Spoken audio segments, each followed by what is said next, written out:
Hello guys, मेरा नाम डॉली प्रीति है। तो मैं आज आपको इस वीडियो में ये बताऊंगी कि कैसे डीयू को डीयू में एडमिशन मिला। सरकाज़म था गाइस, मेरा नाम डॉली प्रीति है और दिल्ली यूनिवर्सिटी, तो सिर्फ कोइंसिडेंस की वजह से हम दोनों का डीयू सेम होता।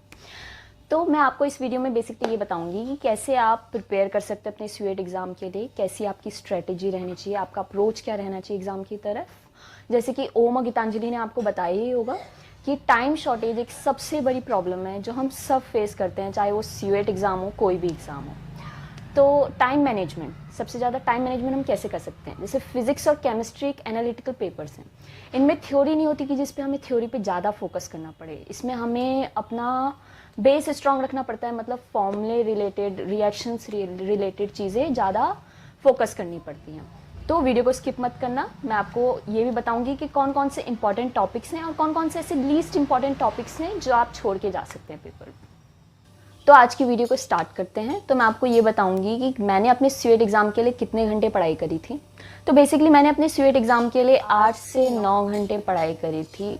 आपको दिल्ली यूनिवर्सिटी में एडमिशन चाहिए जो कि टॉप की यूनिवर्सिटी है, तो आपको इतने घंटे पढ़ाई करनी पड़ेगी। इनफैक्ट कोई भी एग्ज़ाम, सिर्फ स्यूएट नहीं, कोई भी एग्ज़ाम अगर आप दे रहे हैं, आपको अगर उसमें एडमिशन चाहिए तो आपको इतने घंटे पढ़ाई करनी पड़ेगी।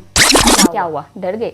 ऐसा कुछ करने की ज़रूरत नहीं गाइस, क्योंकि मैंने खुद इतने घंटे पढ़ाई नहीं करी थी अपना स्यूएट एग्ज़ाम देते हुए। मैंने खुद जब स्यूएट का एग्ज़ाम दे रही थी तो मेरे 3 मेन सब्जेक्ट थे जो कि डोमेन सब्जेक्ट थे, उनको हर एक सब्जेक्ट को 1-1 या 1.5 घंटा टाइम दिया था। तो मुझे कंप्यूटर साइंस से बीएससी करनी थी डीयू से। तो मेरे जो मेन सब्जेक्ट्स थे वो थे फिज़िक्स, केमिस्ट्री और मैथ्स, जो कि तीनों ही एनालिटिकल सब्जेक्ट हैं। ऐसा कोई नहीं है कि थ्योरी सब्जेक्ट्स हों। तो मुझे इन तीनों में 1-1 घंटा, 1.5 घंटा पढ़ाई मैंने करी थी। जैसे आप सोच रहे होंगे कि आप पूरे पूरे दिन पढ़ेंगे, लाइन टू लाइन हर चैप्टर के पढ़ लेंगे, बाय हार्ट कर लेंगे उसको, तो उससे आपका स्यूएट एग्ज़ाम निकल जाएगा। ऐसा कुछ नहीं होगा। अगर आपको स्यूएट एग्ज़ाम निकालना है तो आपको दूसरों से अलग होना पड़ेगा। मतलब पूरे पूरे दिन मेहनत तो हर कोई कर सकता है ना। चैप्टर रीड, चैप्टर को एकदम अच्छे से लर्न कर लेना, वो तो हर कोई कर सकता है। तो आप में और उनमें डिफरेंस क्या हुआ? एडमिशन उन्हें भी मिल जाना चाहिए और आपको भी मिल जाना चाहिए इस हिसाब से। तो लेकिन अगर आपको उनसे अलग बनना है तो आपके पास कुछ ट्रिक पॉइंट्स या मेन पॉइंट्स होने चाहिए जो आपको अपनी प्रिपरेशन करते वक्त याद रखने चाहिए और उन्हीं के हिसाब से प्रिपरेशन करनी चाहिए। जैसे कि जब मैंने स्यूएट दिया था तो मेरे पास एक मेन ट्रिक थी केमिस्ट्री के लिए। मैंने सोचा था कि अगर मैं रिएक्शन बाय हार्ट लर्न करूँगी या रिएक्शन पूरी पूरी लर्न करूँगी तो उससे मेरे थ्योरी पेपर के लिए पेपर में लिखना तो ठीक है, लेकिन जब एमसीक्यू आएंगे तो वो रिएक्शंस मुझे कैसे हेल्प कर सकती हैं? नहीं हेल्प कर सकती। मुझे उनके बाय प्रोडक्ट्स, उनके रीएजेंट, उनमें कैटलिस्ट क्या यूज़ हुए हैं वो याद रखने पड़ेंगे, तभी वो मैं एमसीक्यू में एकदम करेक्ट टिक कर सकती हूँ। मान लो तुम्हें पूरी रिएक्शन याद है, लेकिन अगर पेपर में एमसीक्यू में पूछ लिया गया कि इस रिएक्शन में यूज़ हुआ हुआ रिएजेंट या कैटलिस्ट क्या है, तो आपको वो पूरी रिएक्शन याद करनी पड़ेगी। फिर उस रिएक्शन को याद करके आपको कैटलिस्ट याद आएगा, फिर रिएजेंट याद आएगा, जिससे कि आपका टाइम वेस्ट होगा। इसके आप सब जानते हैं कि 40 क्वेश्चन होते हैं, 40 मिनट होते हैं, तो 1 से ज़्यादा मिनट हमारे पास किसी भी क्वेश्चन को देने के लिए नहीं होता। इसीलिए टाइम बचाने के लिए आपके पास ये ट्रिक होनी चाहिए। ऐसी और भी ट्रिक्स होनी चाहिए जो आपको हेल्प कर सके आपके टाइम को मैनेज करने के लिए। तो अब मेन पार्ट पे आते हैं वीडियो के। जैसे कि मैंने आपको पहले बोला था कि हम चैप्टर्स डिस्कस करेंगे कि कौन से इंपॉर्टेंट है और कौन से लीस्ट इंपॉर्टेंट है। तो पहले मैं आपको केमिस्ट्री का बताऊंगी कि केमिस्ट्री में इंपॉर्टेंट टॉपिक्स क्या हैं और लीस्ट इंपॉर्टेंट टॉपिक्स क्या हैं। केमिस्ट्री में जैसे ही आप जाते हैं तो आपके पहले चैप्टर्स, सबसे मेन चीज़ है केमिस्ट्री में ऑर्गेनिक केमिस्ट्री। अगर आपको ऑर्गेनिक केमिस्ट्री में रिएजेंट्स बाय हार्टेड लर्न नहीं, ट्रिक के साथ लर्न है, तो आपको बहुत हेल्पफुल हो सकता है आपका स्यूएट एग्ज़ाम देना। जैसे कि केमिस्ट्री में चैप्टर्स हैं एल्कोहल, फिनॉल्स एंड ईथर, और हेलो एल्किन, हेलो एरीन, और amines. Amines least important chapter है, उस पर आप ज़्यादा ध्यान ना दें तो तब भी चलेगा। लेकिन जो बाकी चैप्टर हैं जैसे कि एल्कोहल और हेलो एल्किन चैप्टर, जिसमें कि बहुत ज़्यादा रिएक्शंस हैं, जैसे कि substitution reaction, elimination reaction, Grignard reagent reaction, ये तीनों रिएक्शन इंपॉर्टेंट रिएक्शंस हैं, ठीक है। और भी ऐसी बहुत सारी रिएक्शंस हैं जो कि उन दोनों चैप्टर से आती हैं। मेन पार्ट ऑर्गेनिक केमिस्ट्री का है कार्बोक्सिलिक एसिड वाला, बहुत इंपॉर्टेंट टॉपिक, बहुत इंपॉर्टेंट टॉपिक। एमसीक्यू वाइज भी, जैसे कि आप जानते थ्योरी वाइज तो वो इंपॉर्टेंट है ही, लेकिन एमसीक्यू वाइज भी वो बहुत इंपॉर्टेंट टॉपिक आ जाता है। ठीक है, उसके बाद हम ऑर्गेनिक केमिस्ट्री के अलावा बात करें तो ऑर्गेनिक केमिस्ट्री में एक और आता है बायोमोलिक्यूल। उस पर भी ज़्यादा ध्यान देने की ज़रूरत नहीं है, क्योंकि बायोमोलिक्यूल आप जानते होंगे, अगर कोई बायोलॉजी का स्टूडेंट होगा तो उसे पता होगा कि बायोमोलिक्यूल्स चैप्टर बायोलॉजी का भी एक पार्ट है, तो वो बायोलॉजी में पूछा जाता है, केमिस्ट्री में उसकी उतनी इंपॉर्टेंट नहीं होती। इसीलिए प्रिपेयर करते वक्त आप बायोमोलिक्यूल्स चैप्टर भी एक ऐसा चैप्टर है जिसको आप छोड़ सकते हैं।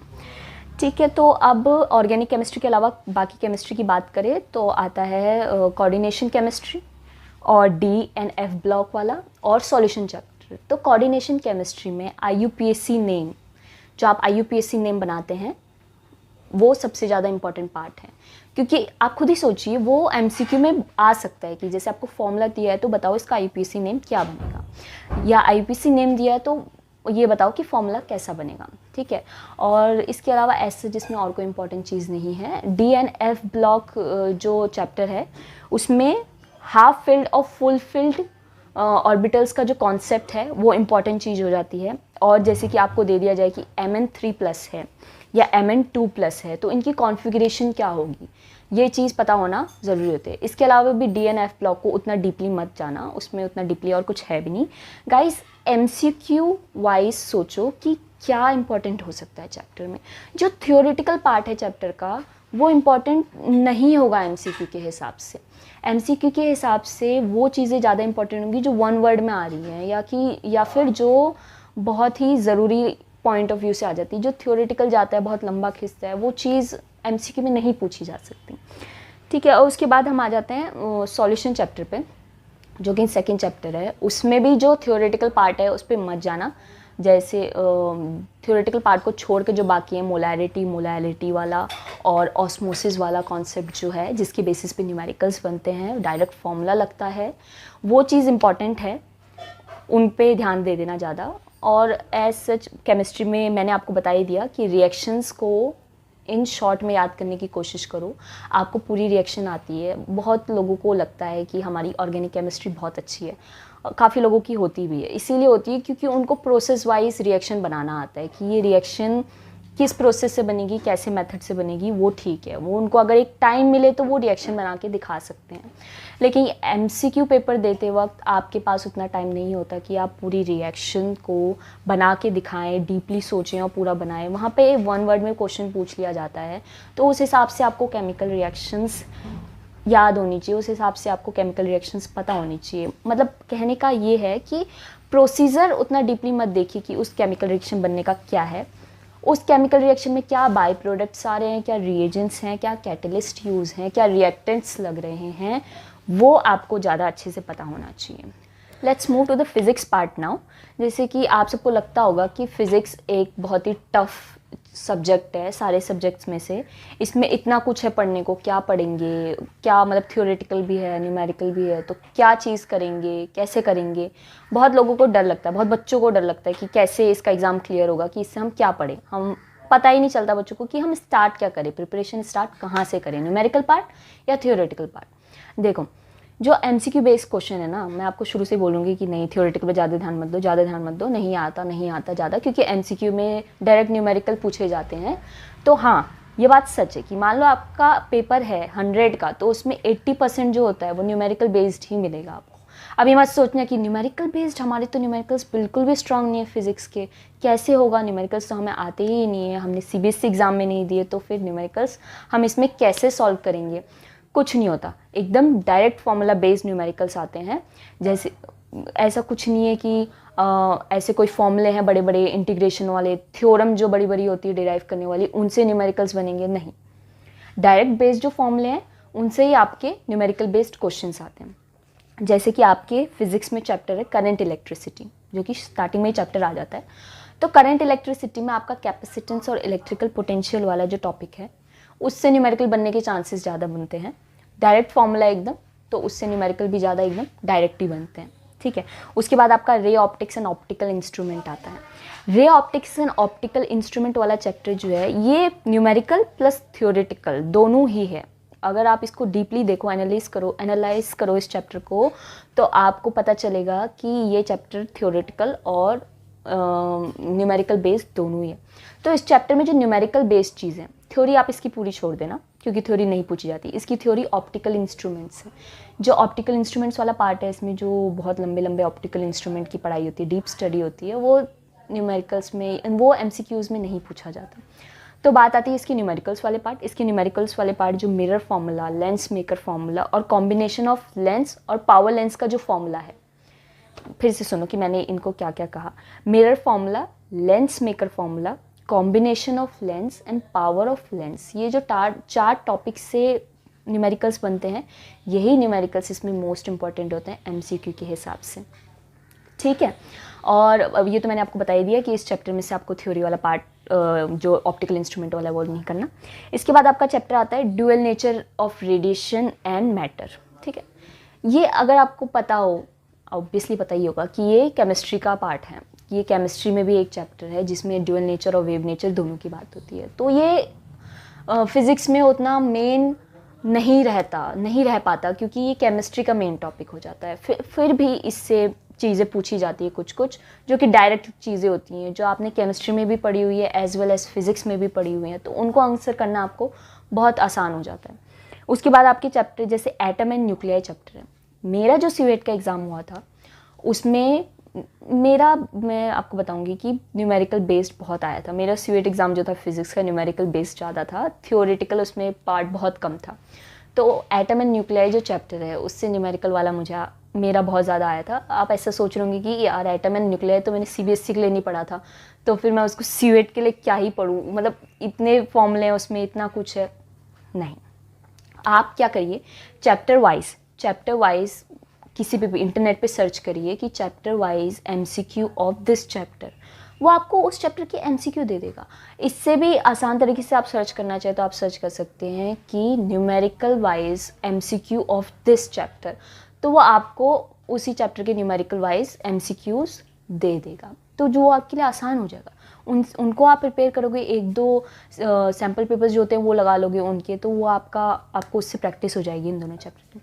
इसके बाद एक चैप्टर आता है, मेरा फेवरेट चैप्टर था, सेमीकंडक्टर। चाहे वो CBSE के लिए हो, मेरा हमेशा फेवरेट था।